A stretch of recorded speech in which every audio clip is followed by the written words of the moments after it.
chaud, j'espère que je suis pas en train de luire. Bon, c'est le retour de la bonnette Fluffy, je sais que vous êtes nombreux à l'apprécier. Et c'est aussi le retour des 11 choses que vous ne savez pas sur, car vous êtes plusieurs à m'avoir envoyé des messages en me disant ça fait longtemps que t'as pas fait les 11 choses, vous inquiétez pas, c'est un récurrent de ma chaîne, il y en aura toujours parce que je m'éclate trop à les faire. Le thème de ce soir c'est le fromage. Quoi de plus français que le fromage? Alors oui, bien sûr, il y en a dans d'autres pays du monde, mais le fromage français a ce caractère, a ce goût et puis surtout cette variété. Moi je suis une grande fan de fromage, c'est quelque chose que j'aurais du mal à m'en passer.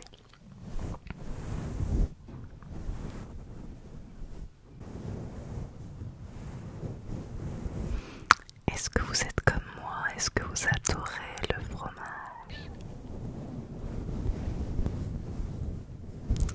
Bref, je sais que c'est quelque chose qui est fortement apprécié, alors je me suis dit 11 choses sur le thème, ça peut être sympathique. Alors j'ai trouvé 11 faits, il y a des chiffres parce que j'aime les chiffres, vous le savez, et puis il y a des petits faits amusants, j'espère que je vous apprends des choses, j'espère que je vais vous relaxer aussi, et que vous allez peut-être vous endormir, donc du coup il faudra revenir pour écouter la suite.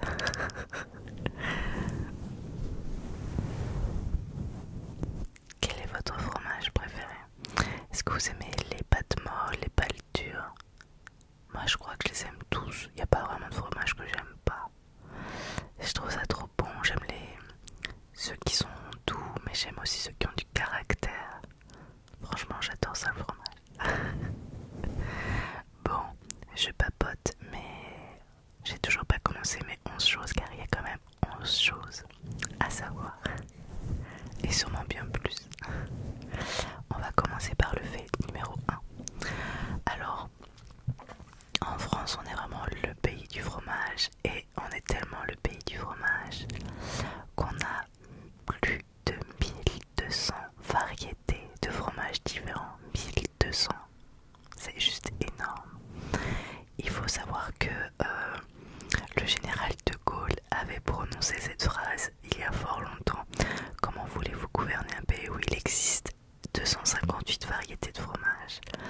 Alors je sais pas, il y a eu un boom depuis De Gaulle, mais maintenant il y en a plus de 1200. Alors forcément on les connaît pas tous.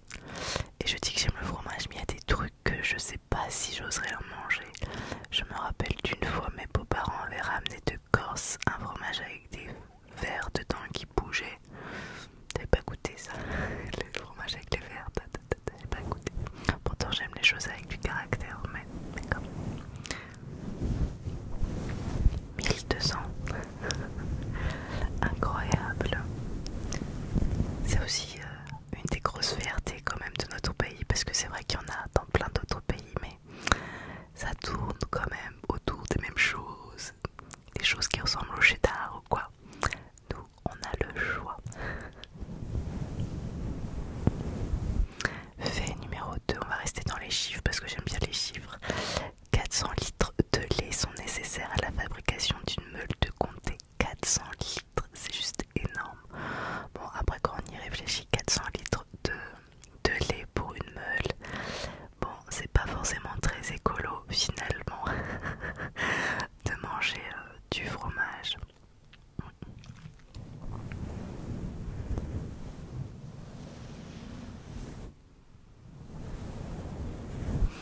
Moi le comté, je l'aime quand il a du caractère. Je sais que par exemple mon fils il aime le comté qui a 6 mois d'affinage. Moi je l'aime avec 24 mois d'affinage, celui qui est fort en bouche.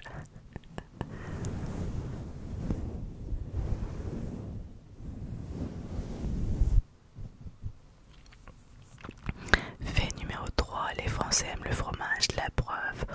On consomme 26 kg de fromage par personne chaque année. 26 kg. Voilà, sachant qu'il y a 12 mois dans l'année, faites vos comptes, on en mange quand même pas mal tous les mois. Mais après, voilà, il y a le fromage évidemment qu'on mange comme ça, un petit bar, le soir ou à la fin d'un repas aussi dans plein de plats. Bon, c'est pas trop l'époque, et encore, pourquoi pas manger une fondue en plein été. Enfin, peut-être un peu chaud pour manger des fondues, mais qu'est-ce que c'est bon, une fondue, une raclette, une tartiflette. Mon Dieu, le fromage, quel bonheur.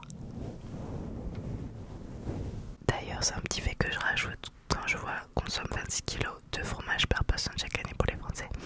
Mais j'avais lu aussi une stat qui disait que 60% des Français finissaient leur repas non pas par un dessert mais par du fromage.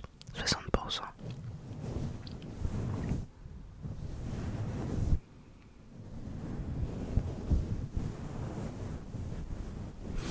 Je sais qu'il y a des gens qui m'écoutent de d'autres pays et je serais très curieuse que vous me parliez aussi des fromages dans vos pays et de votre consommation, si vous en mangez beaucoup et voilà ce qu'on trouve dans les rayons de vos supermarchés.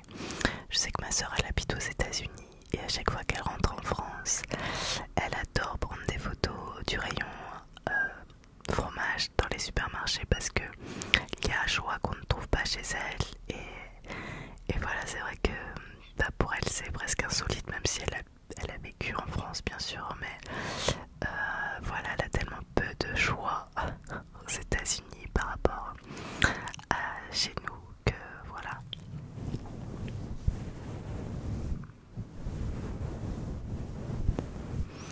Fait numéro 4, la tyrosémiophilie. C'est un nom savant, hein. Je répète, la tyrosémiophilie. Est-ce que vous savez ce que c'est, hein? Est-ce que vous avez quelques petites idées de ce que ça peut être? Philie, hein, ça peut vous donner une petite idée, puisque souvent dans les choses qu'on collectionne, ça finit par philie. Et bien c'est le fait de collectionner les étiquettes de fromage. Et oui, ça existe, des collectionneurs d'étiquettes de fromage. Il existe même un club en France, il faut le savoir. Est-ce que parmi vous, il y a des gens qui font partie de ce club de collectionneurs d'étiquettes de fromage? Je veux savoir s'il y en a parmi vous. Levez le doigt. Et d'ailleurs, il y a plus de 2000 adhérents dans ce club en France, qui est assez énorme quand même quand on y pense. Et la plus grosse collection compterait plus de 200 000 étiquettes différentes. 200 000. Bon, après, si on y réfléchit bien, sur un même fromage, je pense qu'il y a plusieurs étiquettes. On peut penser que il y a des moments où le marketing a changé et du coup on a gardé de côté certaines étiquettes, ou qu'il peut y avoir des éditions limitées.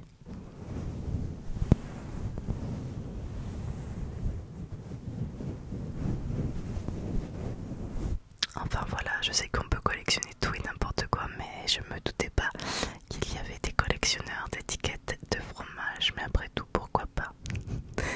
L'histoire ne dit pas si sur les étiquettes il y a cette petite odeur de fromage qui reste, parce que si vous en avez 200 000 étiquettes avec des odeurs, ça doit sentir forcément très très bon ou fort, en tout cas chez vous.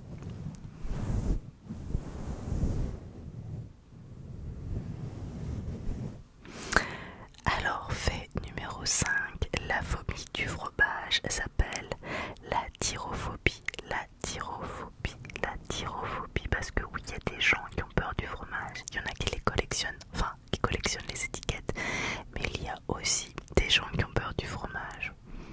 Pourquoi pas, en fait, on peut avoir peur de tout et n'importe quoi.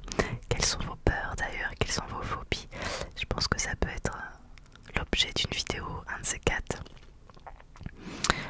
En tout cas, bon voilà, il y a des gens qui ont peur du fromage, et je me dis que pour les personnes qui ont peur du fromage, ça doit être quelque chose d'aller faire les courses, parce que quand même le rayon fromage est quand même assez important. On doit faire des petits détours, en tout cas pour pas apercevoir un fromage. Est-ce qu'il y en a parmi vous qui ont peur du fromage? Et si oui, voilà, est-ce que vous pouvez nous expliquer l'origine de votre peur? Parce que peut-être que c'est quelque chose qui vient de l'enfance. Je me dis, des fois, certaines personnes ont peur, par exemple, de nager parce qu'on les a poussés dans l'eau quand ils étaient petits. petit ou peur d'être enfermé parce que je sais pas, dans le cadre d'une punition d'un parent, l'enfermer dans une pièce en disant bon ben tu vas réfléchir à ce que tu as fait.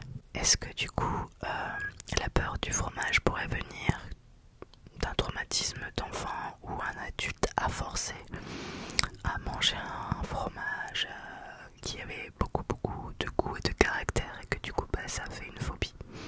Je ne sais pas, j'essaye de comprendre mais je me dis que c'est peut-être possible.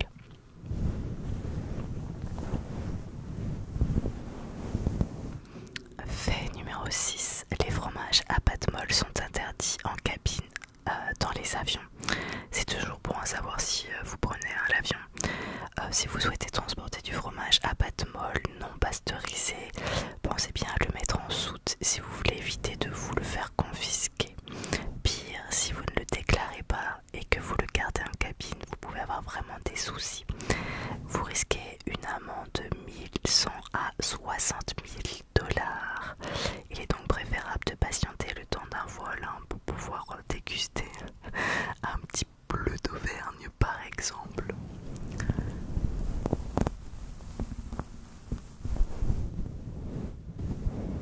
Je ne sais pas pourquoi à pâte molle particulièrement. Est-ce que du coup avec la pression atmosphérique ça peut, j'en sais rien, le faire fondre ou j'en sais rien et du coup dégager une odeur particulière dans la partie cabine de l'avion?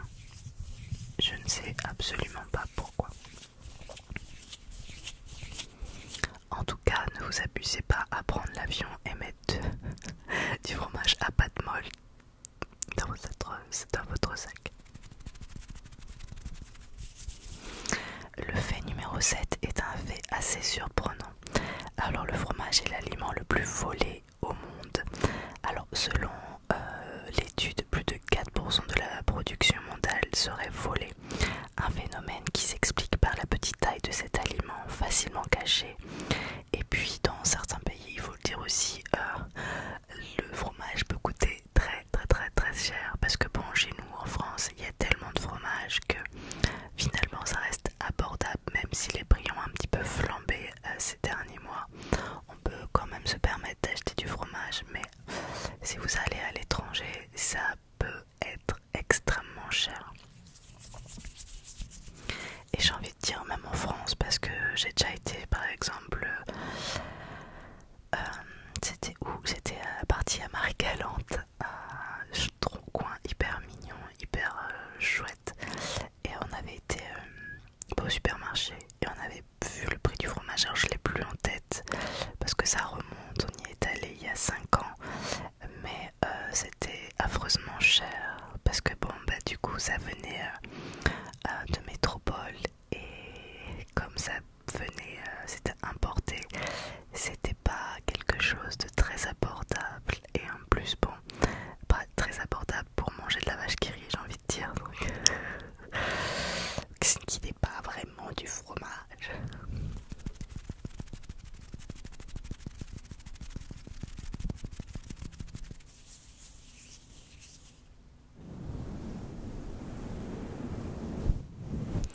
Mais voilà, je ne me doutais pas du tout que cela puisse être l'aliment le plus volé au monde. Le fait numéro 8 est un fait assez amusant. Les souris n'aiment vraiment pas le fromage.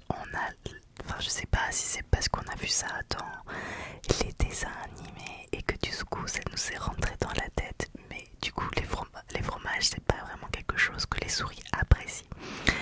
Et contrairement à ce qu'on pense, l'université métropolitaine de Manchester révèle que les rats, par exemple, n'aiment vraiment pas le fromage. En fait, leur petit nez est plus sensible et délicat que le nôtre au goût du fromage qui est plus intense et piquant.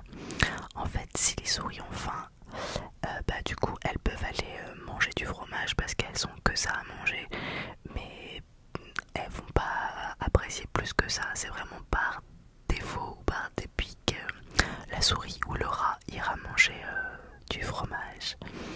Et ça me fait penser que l'autre jour notre fils est revenu de l'école et là un enseignant qui est super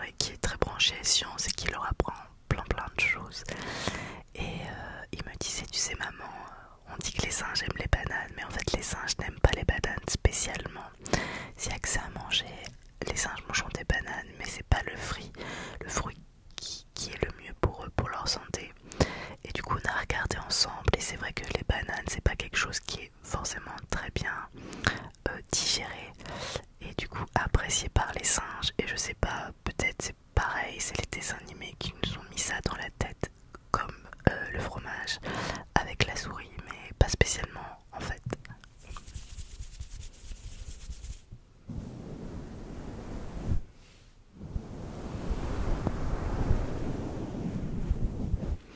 Fait numéro 9, il existe une pizza avec 834 fromages.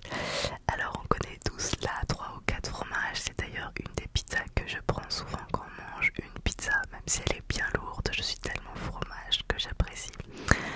Mais il existe une fromage à 834 fromages, je sais pas comment on arrive à avaler ça sans avoir du cholestérol ou faire une crise cardiaque, je ne sais pas. Et même je pense qu'en termes d'épaisseur ça doit être assez énorme dans votre bouche.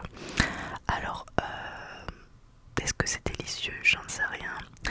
Mais 834, pourquoi?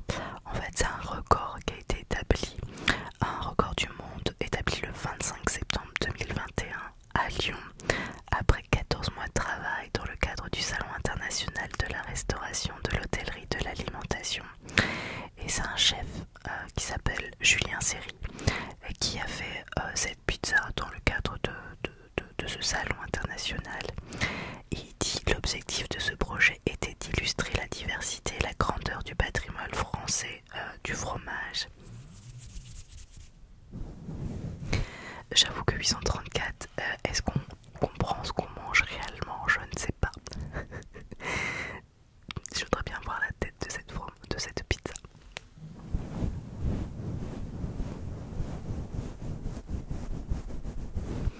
Nous arrivons déjà à l'avant-dernier fait, ça passe trop vite. Alors il existe un fromage très dangereux. Ouais, faut le savoir. Il s'agit du casu marzu. Ah, je sais pas si je le dis bien, est-ce que c'est garsu, marsu, garzu, marzu? Je ne sais pas, c'est en italien donc. C'est un fromage de brebis d'origine italienne.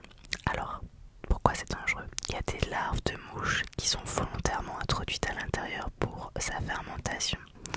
Et après la consommation de ce fromage, il y a un risque que les larves s'installent dans l'intestin et qu'elles provoquent de graves lésions intestinales. Alors, rassurez-vous, tout de suite, vous n'allez pas en manger parce que tout simplement l'Europe a interdit sa vente en 2005, mais on peut quand même en trouver en Sardaigne. Donc voilà, c'est bientôt les vacances d'été, peut-être que certains vont en vacances en Sardaigne. Évitez de manger du casu marzu. Mais après c'est comme, je sais plus comment il s'appelle, ce poisson japonais qui, si vous le cuisinez mal, vous pouvez mourir. C'est à ce moment-là que je dis mais pourquoi le manger? Pourquoi prendre le risque de le cuisiner? C'est tromper et qui a mal cuisiné le poisson. Voilà, je ne sais pas, c'est bizarre.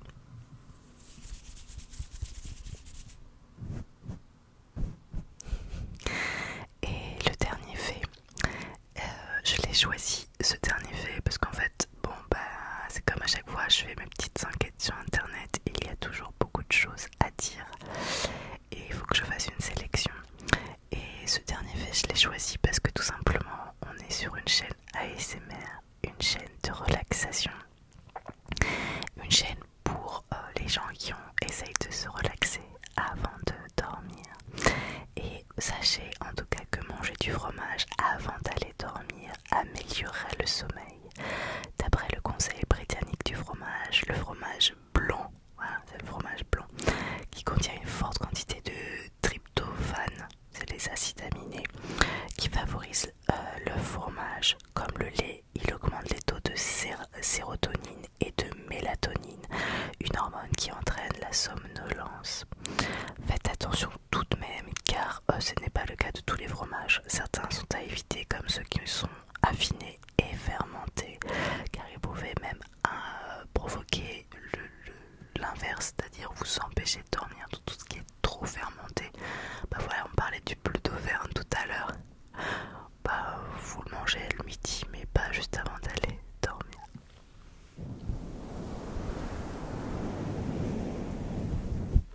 j'aime bien le bleu, surtout le bleu quand il est cuisiné. Moi j'aime bien tout ce qui est sucré salé, par exemple dans un hamburger. Oui, j'aime les hamburgers, vous le savez. Dans un hamburger avec des petits oignons rouges caramélisés, une sauce fromagère au bleu, c'est divin.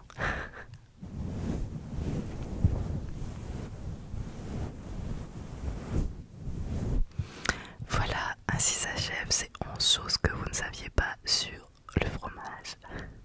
J'espère que ça vous a plu, que j'ai pu vous apprendre plein de choses. Peut-être que je vous ai ouvert l'appétit juste avant d'aller dormir. Et dans ce cas, je m'excuse. Je sais que certaines personnes n'aiment pas le fromage non plus. Mais même si on n'aime